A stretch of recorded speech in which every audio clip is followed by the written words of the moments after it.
แล้วพี่น้องจุดแล้ว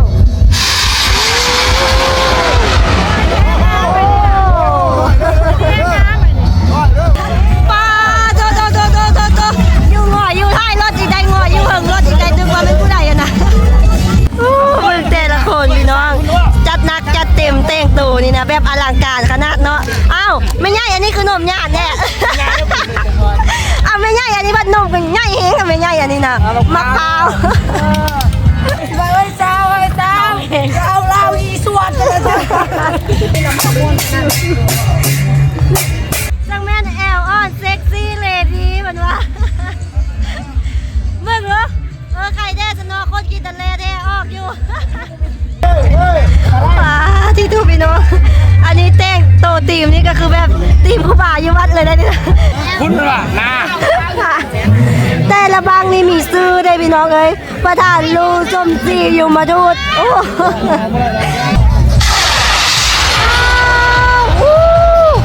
บางนี่สูง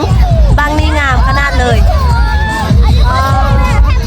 ลำบางนี่น่ะจะเป็นได้9 คะแนนบางนี่น่ะป้าโต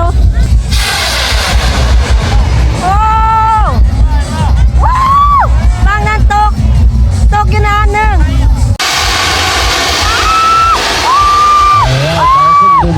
บ่ขึ้นสบายดีพ่อแม่พี่น้องสบายดี FC มื้อทุกคนเด้อก็คือมื้อนี้เนาะทุกคนก็เป็นมื้อเฮาสิพากันไปจุดบังไฟเนาะเป็นบุญบ้านเฮาเป็นมื้อที่2เนาะพี่น้องเนาะมื้อวานนี่เป็นมื้อกินมื้อนี้ก็คือเป็นมื้อจุดบังไฟแห่บังไฟเนาะตอนนี้ก็คือเฮาสิพากันไปแห่บังไฟพี่น้องคือคักแห่โอ้ยมีรถคุกบ่เนี่ยแห่บังไฟแล้วรถคุกกายบ่ได้เลยแล้วตอนนี้ก็คือเฮาสิพากันไปรวมตัวอยู่จุด3 แยกค่ะ3 แยกหมู่บ้านเฮาเนาะทุกคนเนาะเพิ่นก็สิมารวมตัวกันอยู่นั่นไปแห่บังไฟและนี่ก็คือบังไฟของเฮาเนาะของบ่เป็นของเฮาเอาติ้งซื้อบังไฟ3 โลเนาะรางวัลที่1เด้อนี่เด้ออันนี้ก็คือ3 โลก็คือปีนี้น่ะเป็นปีที่แบบมีบังไฟหลายเลยก็ว่าได้ใครอยากซื้อมาก็ได้นอนละกันแต่ละหน่วยต้องมีคืออยู่หมู่บ้านเฮามีทั้งหมดจักหน่วยก็5 หน่วย5 หน่วยก็คือสิมี5 บังแล้ว5 บังน่ะทุกคนมีอยู่แล้วเฉพาะหมู่บ้านเท่านั้นแล้วเหลือนั่นก็คือบุคคลเฮือนใดที่จะซื้อเข้ามาอีกก็สามารถซื้อได้คือแบบอะไรเนาะอะไรก็อยู่หน่วย4เนาะแล้วก็หน่วย4ก็มีบังนึงแล้วแต่ว่าอะไรอยากซื้อแยกอีกบังนึงเป็นของตัวส่วนตัวว่าสิซะแล้วก็ที่มีมาบ้านอื่นมาหัวเขาจะแม่เจ้าภาพบังไฟนี่เจ้าของเมียเจ้าของบังไฟอันนี้แล้วก็จะมีหมู่บ้านอื่นอีกแล้วก็บริษัทอื่นอีกหลายบ้านเราจะมาเฮกันแล้วตอนนี้ก็คือเพื่อนที่พากันไปรวมตัวอยู่จุด3 แยกเบื้องต้นประดับประดาบังไฟนะบ่องเบียร์จ้องไว้ด้วยแม่คายไปทุกคนเดี๋ยวเขาจะพากันไปแห่บังไฟเนาะก็คือม้วนแห่มือนี้นะเมื่อวานนี้มือกินแล้วมือนี้ทั้งมือแห่มือนี้นะพี่น้อง2 มือเต็มได้บ่เคยมีอยู่เมืองลอกสานบ่มีบุญบ้านใดที่สิลิ้นหลายเท่าหมู่บ้านผลเมืองอีกแล้วหมู่บ้านผลเมืองก็คือ2 มือกินก็คือมือกินมือลิ้นเนาะกินหน้าแก้วบ่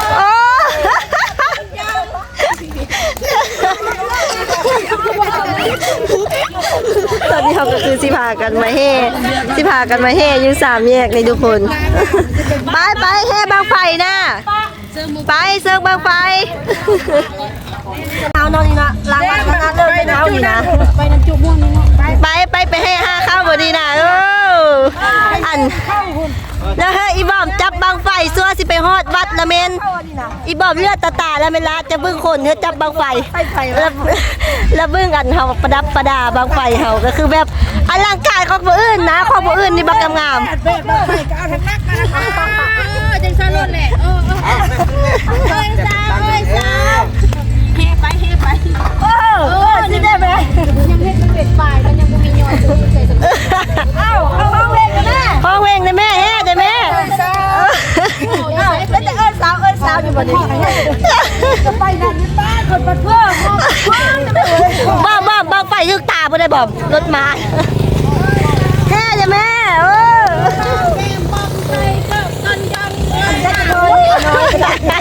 เวลาก็สาวเอาเราอีสวดอันนี้เราไปว่าเราอันนี้เราไปใส่เกินกันจ้องเลยเอาข้างเลยจ้ะจะนับกิน นี่นะใช่ทุกคนตอนนี้เขาก็คือสีแห่ไปอยู่บอนนั้นเนาะจุดเดียวกันอยู่นั้นทุกคนเพิ่นก็คืออยู่นั้นทันหลายบางแห่งอยู่นั้นนะทุกคนเอาสิพากันไปทางนั้นโอ้โอ้โยโยโยโอ้โอ้โอ้โอ้ตายโอ้โอ้นมแย่ว่านมปลอมนี่นะแห่เขา มะพร้าวเล่บนนักมาเละเอามะพร้าวมาเอ็ดตอนนี้ก็คือพากันมาโฮมตูอยู่น้ำกันนี่แล้วทุกคนนี่โอ้ม้วนคักวันนี้นะพี่น้องอันนี้ก็คือสิพากันแห่ไปได้วันนี้นะ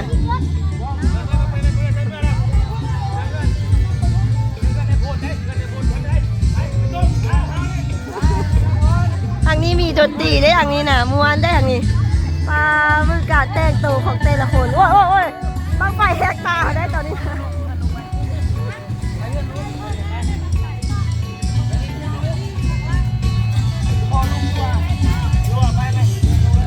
ไปพี่น้องแห่ไปตอนนี้นะ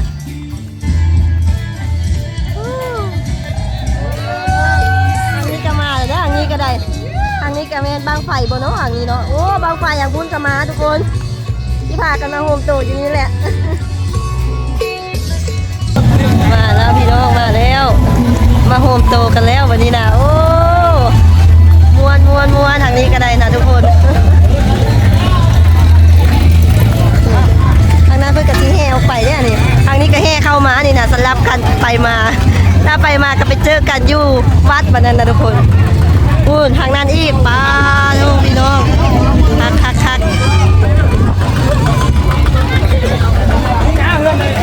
เพิ่นก็สิแห่กันไปแต่ละเฮือนเนาะแห่กันเข้าไปแต่ละเฮือนโอ้ไปต่ออีกอย่างนี้นะป้าโตอยู่งออยู่ท้ายรถอีกใดงออยู่เหิงรถอีกใดนึกว่าเป็นผู้ใดอะนะป้าพี่น้องนะโอ้เกินไปสิแต่ละคนพี่น้อง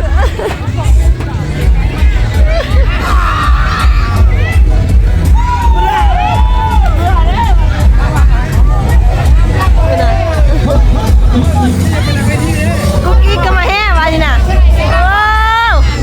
บ้านเราจะนี่อ้าวปีนี้คือบ่แต่งปีนี้นะคือบ่แต่งยังว่าต้าแต่งคือเอาได้เอาว่า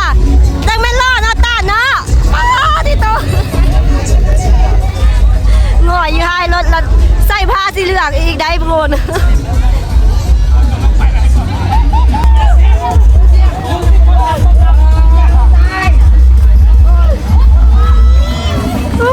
แต่ละคนพี่น้อง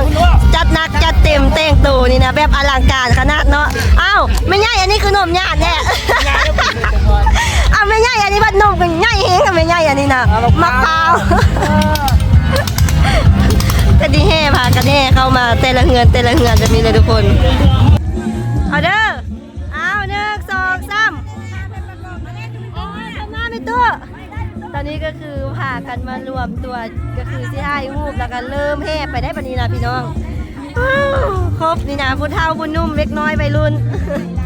เอาเด้อ1 2 3 1 2 3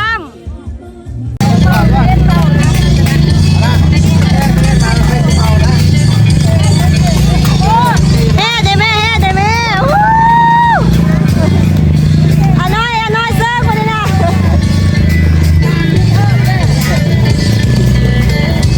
พากันแห่ไปเลยได้ปนี้พี่น้องอันนี้ก็แค่ส่วนหนึ่งเนาะนี่เนาะยังอีกส่วนหนึ่งที่เพิ่นกำลัง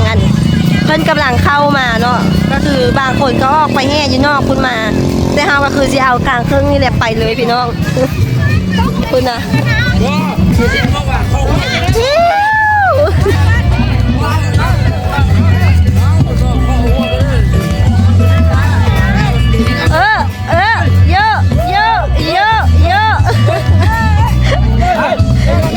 อะ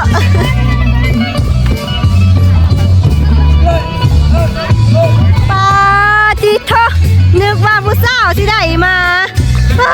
น้ำสาทุกคนจะมาจื้อความงามแหง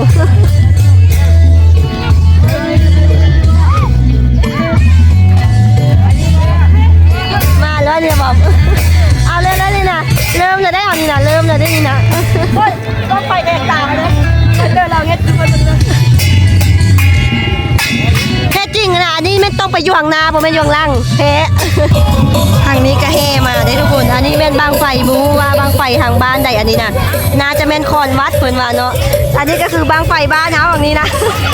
แม่มาตำกันแล้วได้ตอนนี้นะเพิ่นว่าโอ้บางไฟ USA พุ่นน่ะพี่น้องเพิ่นติดใส่เนาะนี่ USA พุ่นมาโฮมโตกันอยู่วันนี้บัดนี้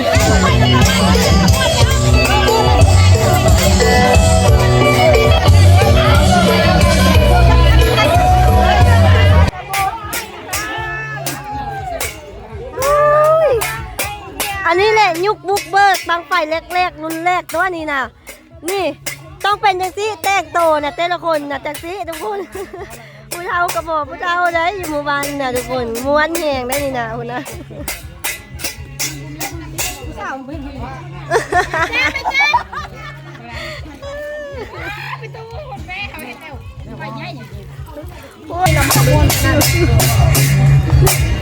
อ่ะน้อยห้องเพลงบ้างไฟดีกว่าน้อย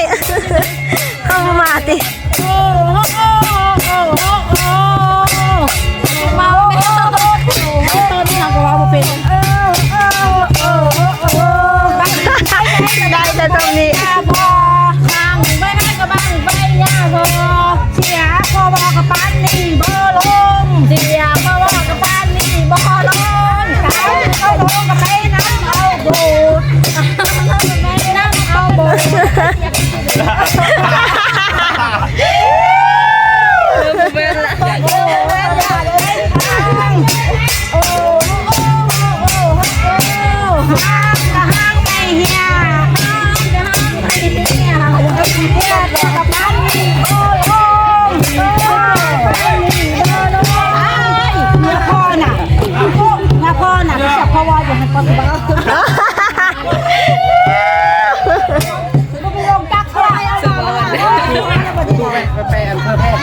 เนี่ยพ่ออยู่วัดก็เป็นโทษนะอยู่วัดละลาก็ได้ตอนนี้รถบางไฟเพิ่นก็แห่พากันเข้ามากองกันเริ่มอยู่หน้าวัดละพี่น้องและทางเขาก็เริ่มลัดได้พอดีนะลัดก็คือ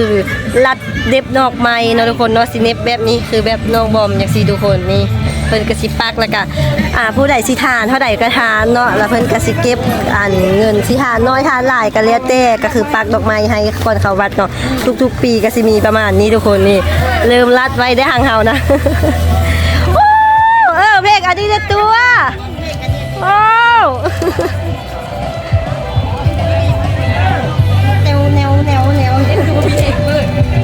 เต้นคือมีแหกเต้นทางนี้ลัดทางนี้ลัดโอ้โอ้โอ้โอ้เรียบทำไมลืมตัวว่าไม่ทำมาให้บางไฟเนาะ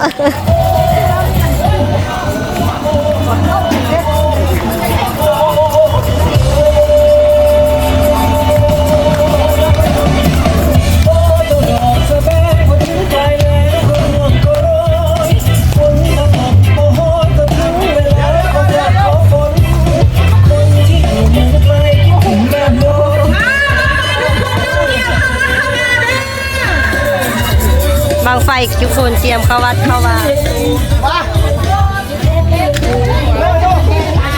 เจ๊กันเหรอเจ๊บอก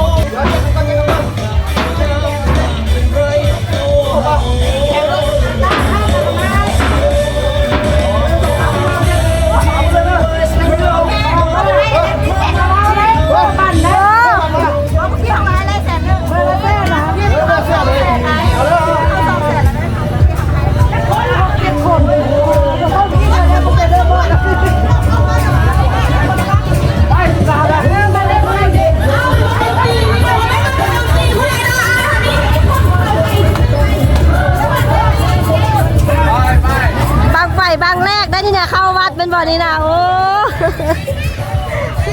เข้าไปเรียกบางแรกพี่น้อง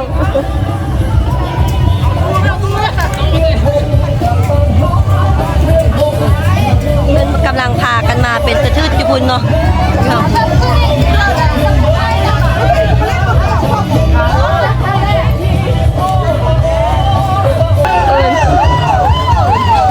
โอ้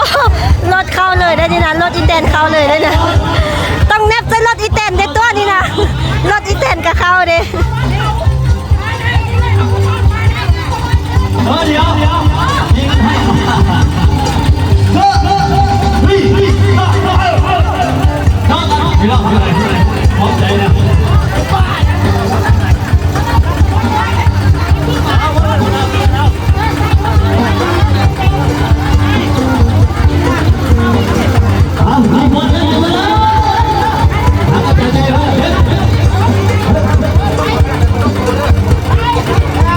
ออกเด้อออกเด้อ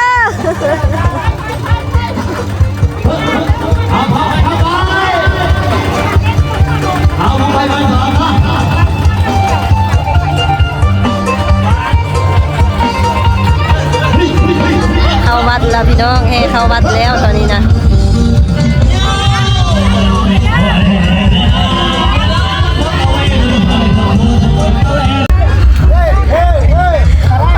ที่ทูพี่น้อง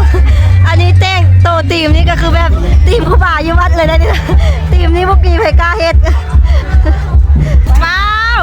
ผู้สาวคือมาเซ็กซี่แท้โอ้ย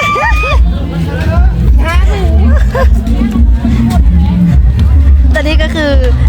บังไฟก็คือขบวนที่2แล้วทุกคนมาเพิ่นมาพร้อมกันเนาะกับเพิ่นกะสีพากันมาแห่แบบนี้นะทุกคนขบวนนี้นะเมื่อกี้นี่ขบวนเมื่อกี้นี่เพิ่นแห่สุดไปแล้ว3รอบเนาะและอันนี้ก็คือขบวนใหม่เพิ่นก็สิมาแห่อีกแล้วก็พากันไปเข้าวัดครูบาสูตรให้แต่ละคนคือแบบรับไม่ได้อีหลีสักไหลว่าดีนะโอ้รับไม่ได้หมุนบังไฟปีนี้ก็คือแบบผู้ใดอยากจัดจังใดก็คือแบบแต่งไปเลยเนาะเพิ่นก็คือบ่ได้ห้ามบ่ได้ห่วงแบบว่าผู้ใดสิแต่งจังใดขนาดทุกคนก็คือแบบแล้วแต่ผู้สิเฮ็ดเลยจังซี่นะทุกคนตามอัธไสยว่าเพิ่นอัธยาศัยเนาะผู้ใดสะดวกแบบใดก็คือแต่งจัดเต็มตอนนี้เฮาก็คือสิพากันมาแห่บังไฟอ้อมวัดเนาะทุกคนเนาะ3รอบเนาะแต่ละคนก็สิแต่งตัวแบบตีใหม่ตีมันเลยได้นี่นะพี่น้องเอ้ยบังไฟคันนี้มันยาวขนาดเลยหางนี่ยาวขนาดเป็นระยะขนาดเพิ่นก็สิพากันอ้อมแบบนี้เนาะทุกคนเนาะ3รอบอันนี้ก็คือยังมาบ่ครบได้นี่นะบังไฟนะพี่น้องยังอีกหลายลำเลยแหละเพิ่นกำลังแห่เข้ามาเนาะ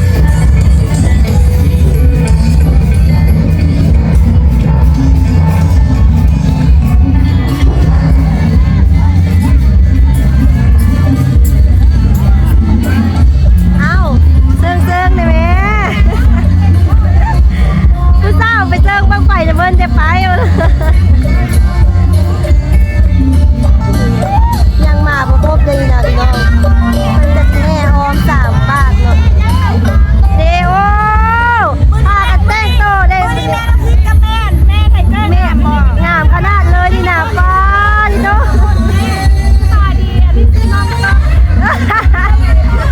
อันนี้น้องตอกอันนี้น้องแม่น้ำพริกเด้อมื้อนี้น่ะข้อทำโตแบบขี้ดื้อเด้มีบ่มจิกได้อันนี้นะแม่กูจิกอันนี้น้องน่ะเศร้าจำปีมาเด้อสร้างเนื้อสร้างน้ำหนักฝากนัวฝากน้ำหนัก63 กิโลไปเด้อน้องสาวเพิ่นทำเลยเด้อน้ำหนักนี่ลึกสร้างแต่ละคนเอาอย่างน้องนักเศร้านี่อันนี้แม่อันนี้ลากคูณเด้อแม่ตุ๊กตาเด้อบ้านเรือบ้านโตที่ตามบ้านแม่เด้อเมื่อเลยทุกคนเนาะอันนี้ก็คือรุ่นแม่บนลูกเบิกได้นะทุกคนแต่ละคนต้องให้นำโตได้ดีนะอ้าวกูยังว่าซื้อหนังกอง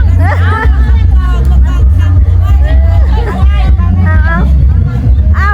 แห่ไปแห่มาสิห้อยแห่อีก3 มื้อแล้วนี่นะโอ้สร้างงานเป็นงานบ้านแต่ว่าพวกงามเบิดมันเป็นงามเบิดได้งามเบิดลูกกลับไปหมดแล้วลูกกลับไปหมดแล้วตอนนี้เพิ่นก็คือที่แห่มาอ้อมรอบที่3เนาะทุกคนเนาะรอบที่1รอบที่2แล้วก็รอบที่3ได้บัดนั้นแล้วก็เริ่มเลยบัดนั้นเริ่มพากันลงไปจูดอยู่ห่างท่าเนาะทุกคนเนาะจังแม่นแอลออนเซ็กซี่เลดี้มันว่ามึงเหรอ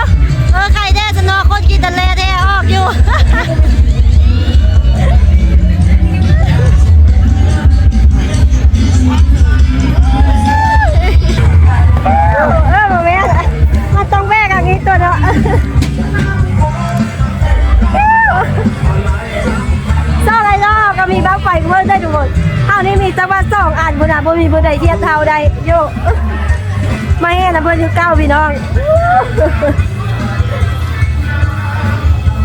ใหญ่แท้ใหญ่บ้านเราบังไฟเฮานี่เนาะ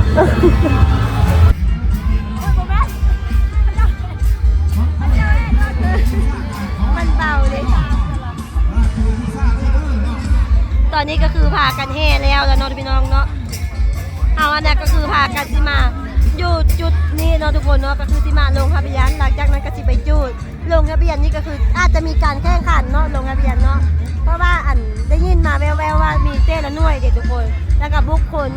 ก็เสริมมาแข่งขันเอาที่1ที่2กับโบเสริมดอกก็คือแข่งขันว่าผู้ใดจะบังไฟผู้ใดที่ไปงามไปสวยประมาณนี้ที่แบบที่เอารางวัลแบบชนะเลิศล้าน1 2ล้านอาจจะบ่มีแต่รางวัลสมเสยแบบบอดเบียร์ลัง1 2ล้านเนี่ยสิพอเป็นพิธีม้วนซื่นอย่างที่นะทุกคนอันนี้ก็มาเนี่ย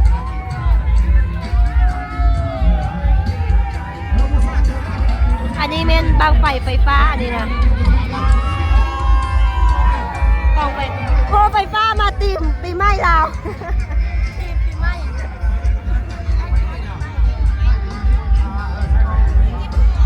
ทุกคนตอนนี้ก็ไฟฟ้าเนี่ยไปทุกคนเดี๋ยวเฮากันที่ให้เพื่อนเฮ่ก่อนละกันที่มาจูดบันนั้นน่ะปล่อยการอยู่กวาดเบาน้ำมันเมื่อกี้การอยู่กวาดนะฝั่งแต่การอยู่กวาดตอนนี้เพิ่นก็คือสิพากันมาจุดสิไปหากันไปจุดยางฟากนี่เนาะทุกคนเนาะ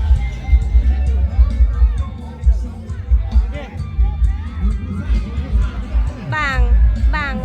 ลำเนาะเพิ่นก็คือเอารถข้ามไปฟากคุณเลยทุกคนฟากคุณเลยแล้วก็ไปจุดแล้วข้างนี่ข้างบังไฟเฮาสิเมตจุดอยู่บ่นี้เนาะพี่น้องเนาะซึ่งเป็นมือหวานอาทิตย์ก่อนเนาะที่เพิ่นบ่าวกันมาเฮ็ดเพิ่นก็พากันข้ามไปละบางคนก็ไปตั้งแคมป์อย่างปลาคุณละก็คือท่าตลอดจูดตอนนี้นะดิตอนนี้คือเพื่อนจีพากันข้ามน้ำไปได้พี่น้องข้ามน้ำไปจูดอยู่ปากนะโอ้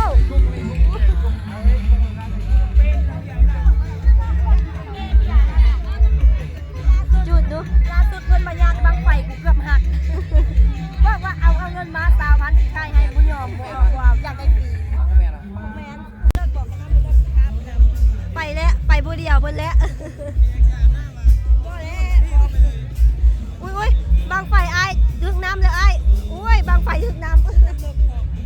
บ่เลิกป่านนั้นมันบ่ได้เลิกลักเลงยังคะมีแต่อย่างนี้นี่เพิ่นนอนไปซื่อๆอย่างว่ามันบ่ได้เลิกบึ้งปุ่นนะบางไฟอันซัวสิจุดได้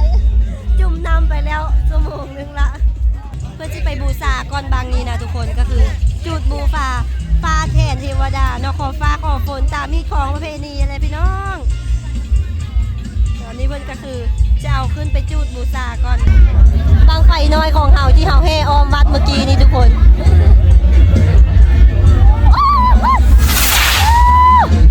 บ้านนี้ขึ้นเงากันนะบ้านนี้นะนี่ตอนนี้มันก็คือพากันเริ่มเอาบางไฟลงไปแล้วทุกคนเอาลงไปจูดข้ามฟากนั้นละ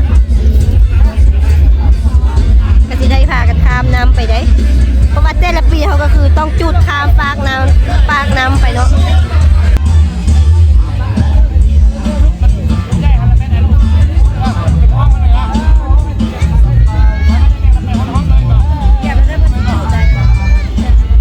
ยังมัดอยู่อย่างนั้นนะ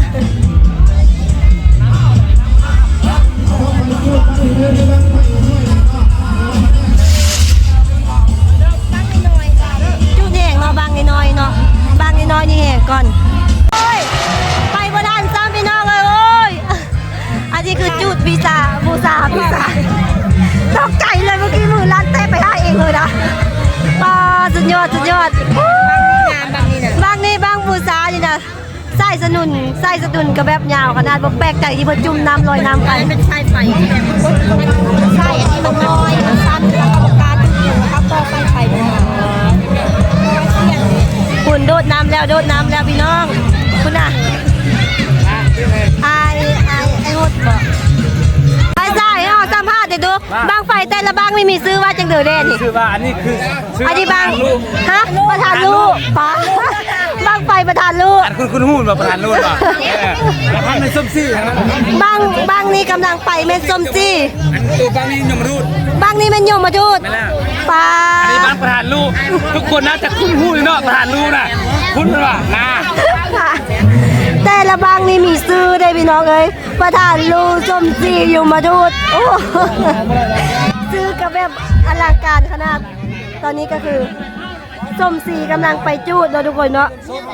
บางไฟส้มซีแล้วก็ต่อไปจะแม่นยมทูตบัดนั้นน่ะแล้วก็บางต่อไปแม่นอันประธานลูกเป็นบอกไปจูดนี่อันส้มซีแล้วก็ยมทูตประธานลูก ประธานลูกที่ท่านอันมีคู่แข่งกันยังบ่มีคู่แข่งกับประธานลูกนะบางประธานลูกยังบ่มีคู่มาแข่ง โอ้มันต้องแข่งกันซ่องบางว่ะ นั่นน่ะ อ๋อ จับเขาป่ะทราบที่บ้างเขาก็จับไปหมดเลย อ๋อ ไม่ซ่องบางขึ้นเมืองจับได้นะ นึกว่าแบบรวมกันหมดเลยแล้วมาแข่งกันบาทเดียวบ่แม่นเนาะก็คือแค่คู่ต่อคู่แม่นบ่ คู่ต่อคู่เดียวเลยได้คู่ต่อคู่เดียวมาจับแข่งกันคือแบบซ่องบ้างหัน ซ่องบาง จับเดียว ซ่องบางก็คืออันส้มซีกับยมทูตจับเดียวอ๋อ จับเดียวเนี่ย ผู้ใดจับเดียวแล้วก็ไปแข่งกันบางใดศีสนะบางใดขึ้นงามประมาณนี้เนาะทุกคนเนาะไปเดี๋ยวทาเพิ่นจูดบางนี่นะลงมาแล้วเพิ่นกำลังจูดแล้วอันนี้เป็นบางไฟส้มสีบางนี้นะทุกคน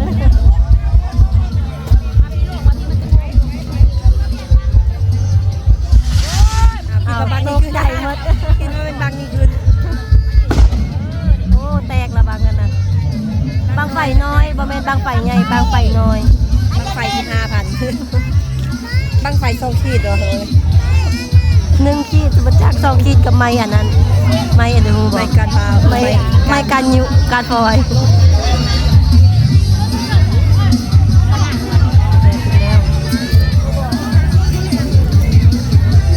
อ๋อเพิ่นมีสายสนวนจูดเพิ่นบ่เฮอขึ้นจูดถึงแล้วได้เดี๋ยวนี้นะบอมเพิ่นมีสายสนวนลงมาจูดเอาไฟฟ้าจูดเอาอันนั้นแล้วเฮอลงมาจูดอยู่ลุมยังน้ำก้อนไม่ได้ขออนุญาตแล้ว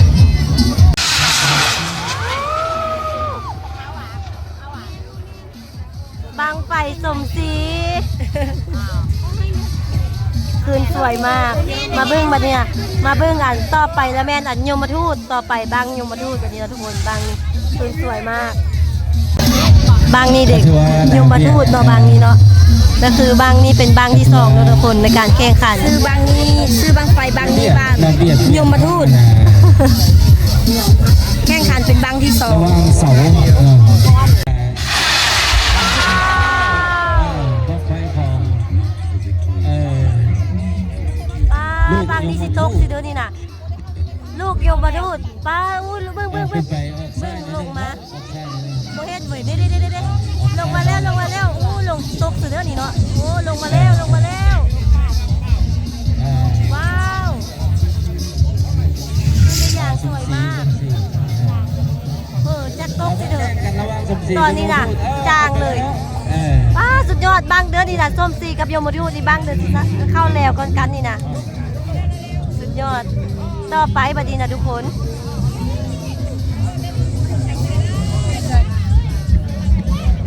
บางประธานลูกขึ้นแล้วบางประธานลูกขึ้นแล้วบัดนี้นะประธานลูกกับผู้เดินเนาะอันแบ่ง ไอ้ กั น้อยเนาะ บรรยากาศด้านล่างกันประมาณนี้เนาะ ไปแล้ว ตอนนี้ก็คือเพื่อนที่แข่งขันบางต่อไปแล้วเนาะเพื่อนก็ได้เอาขึ้นไปจูดแล้วทุกคนนี่เอาขึ้นไปใส่บางละเดี๋ยวกติท่าจูดพร้อมกัน2บางนี่ทุกคนเพื่อนที่จูดพร้อมกันแข่งขันนำกันบ้านเดียวเลยเนาะ เอาเซอร์ลงมาทูดขึ้นไปแล้วโอ้ลงมาทูดขึ้นไปแล้วยังสมศรีมาที่ไหนสมศรีบุรีรัมย์ที่ตามกันเนี่ยสมศรีบางทียังมาทูดขึ้นไปเพื่อนดีใจบางนี่โคตรก็คือบางนี่โบไปตามแล้วทุกคนเนาะเดี๋ยวต่อไปมาลุ้นต่อไปว่าบางนี่สิเป็นยังไงเนาะ อันนี้สมศรีมันสมศรีขึ้นไปขึ้นไปโอ้พี่น้อง ลงมาขึ้น เมื่อกี้เนี่ยเมื่อกี้เสียมาป้าดำปิกเลยพี่น้อง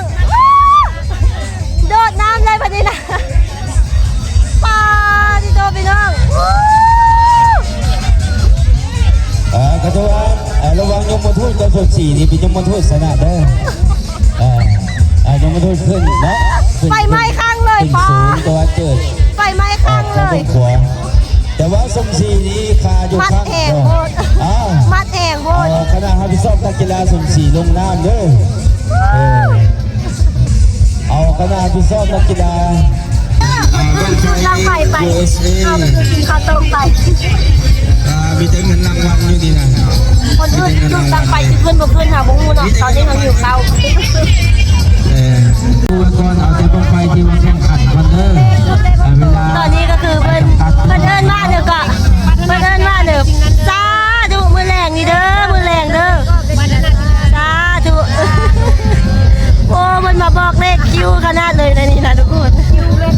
แค่จะเดินกับบ่ไปนะนี่แค่จะเดินกับมาตอมนี่นะนี่มาอีกดิเห็นบ่นี่โอ้ยชอบโผล่แม่ล่ะจุดแล้วว้าวโอ้บ้านนี่สวยแต่ว่ามันเข้าแล้วแต่ว่ามันบ่ขึ้นสูงบางนี่น่ะมันเข้าแล้วได้ก็ตกไฟพุ่น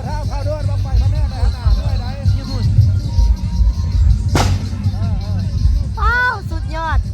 บางนี่น่ะแต่ว่าบ่ขึ้นสูงแต่ว่าเข้าแล้วตามมันเข้าแล้วตัวต้นจีอย่างกับเพิ่น ต้องคอยแบบนี้นะ โอ้ว้าวบางนั้นตกอยู่นานหนึงนี่นะทุกคนนี่ควันกรุ๊บเลยอยู่นั่นเลย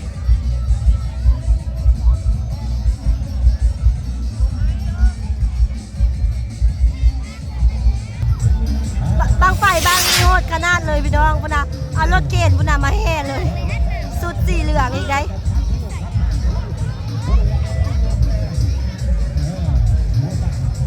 หมู่บ้านอื่นเนาะหมู่บ้านอื่นมันก็สิแห่มาหมู่บ้านเราจะสิละทุกคน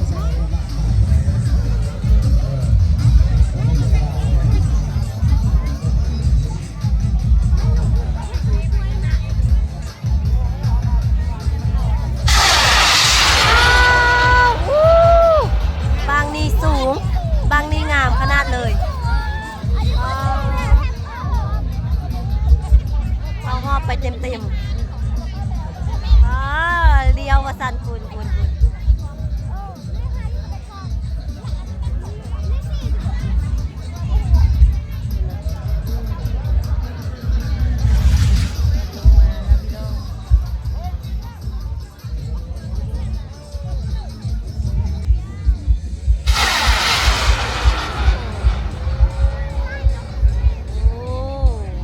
บางนี่ขึ้นไปแบบสุดยอดเลยทุกคน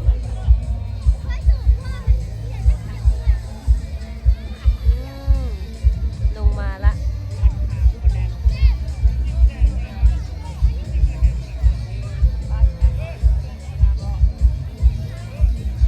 โมเห็นเลยทุกคนหายลิบเลยหายลิบเป็นน้ำอันเมฆเลยบัวตกอยู่บันไดละตอนนี้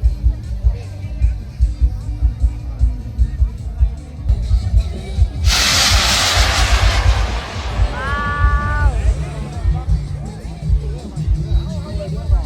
้าวโมเห็นเลยทุกคนรีบไปหลังที่เมฆกูเลยได้เห็นแล้วเห็นละกำลังลงมาพี่น้องว้าวสวยมากบางนี้ก็ได้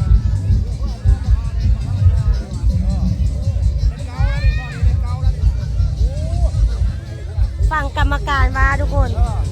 ลำบางนี้น่ะนักเรียนได้9 คะแนนบางนี้น่ะป้าโตบางนี้ได้เต็มเลยทุกคนเกือบได้เต็ม10ได้9คนมาตกลงเสื้อนี่น่ะเนาะป้าตกลงกันผู้ฝากนั้นพุ่นน่ะพี่น้องโอ้กรรมการให้9พุ่นน่ะบางนี้บัดนี้กับบางนี้เป็นบางของไทย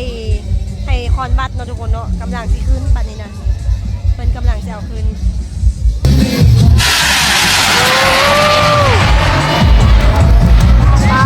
พี่น้องคุณบางนี่งามขนาดบางนี่นะสุดเลย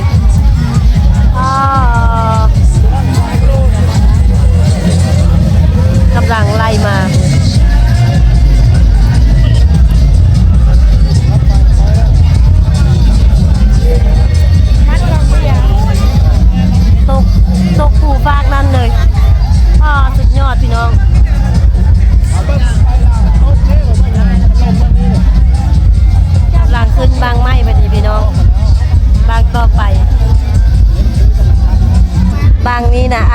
ตุหน่อยหนึงเนื่องจากว่าเป็นผู้หญิงเนาะขึ้นไปจูดเนาะทุกคนเนาะเมื่อกี้นี้เพิ่นขึ้นไปมัดอันบังไฟเองเลยนะป้าสุดยอดเลยพี่น้องบังนี่แหละ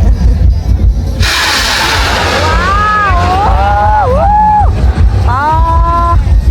บังนี่นะ เสียเงินแล้ว เรียบร้อยเพิ่นว่ากรรมการมาเสียเงินละ ลงกระเพาะเหรอ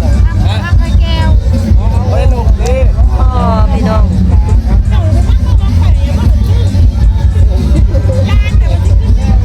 ของจีกินงามเลย มึงขวัญกึบ ตุ้ยมาต้องบ้างนะไง พี่น้องมึงอู้ออโต้ก็มาได้นะทุกคนออโต้ก็มาได้ออโต้ก็มาเบิ่งบางไฟนะเพิ่นว่ะมากะทิฮู้เรื่องอยู่ออโต้ว่าแม่พาฉันมาทำอะไรที่นี่ว่าฉันโอ้โหเจ้ย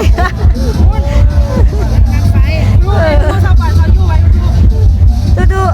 สบายดีจ้าสบายดีเป็นบ่เนาะ ห่างกันได้มาเมื่อคืนนี่ก็พอได้มาจะเป็นคนห่างกันได้บางไฟเห็นบางไฟเลยทีแล้วขอโทษแล้วพี่กายก็มาจะมาพูดเรื่องพี่กายจะเดือนนะพี่กาย6 เดือน ยังอยู่ท้องว่ะ ที่แม่มาวัน6 เดือนพอจะพูด อันนี้ก็สิเป็นบรรยากาศของคนมาชมเบิ่งบังไฟในบุญบ้านคนม่วงในมื้อนี้เนาะคนตลาดนี่นะบางคนก็กลับแล้วนี่นะเพราะว่าคนจุดหลายลูกพูดแล้วมันนานขึ้นนะนานจุดนะทุกคนเลยบางคนยังบุญหลายว่าปีนี้มาน้อยได้ปีนี้นะถือว่าน้อยเพิ่นมาแต่ละปีนี้แม่นเต็มเลยอันนี้นะทุกคนระเบียงนี่นะจุดแล้วพี่น้องจุดแล้ว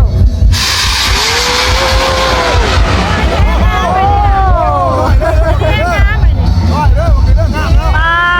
ดิโบบางนี่ลอยเลยกรรมการว่าให้10 เต็ม 10ว่าซั่นทู้สุดยอดพี่น้องไปตามแล้วที่กรรมการวางเป้าหมดเลยบางนี่ผู้เดือกระสมว่าซั่นพี่น้องเอ้ยปุณาอยู่กองเพิ่นก็คือเฮดีใจขนาดเลยนะพี่น้อง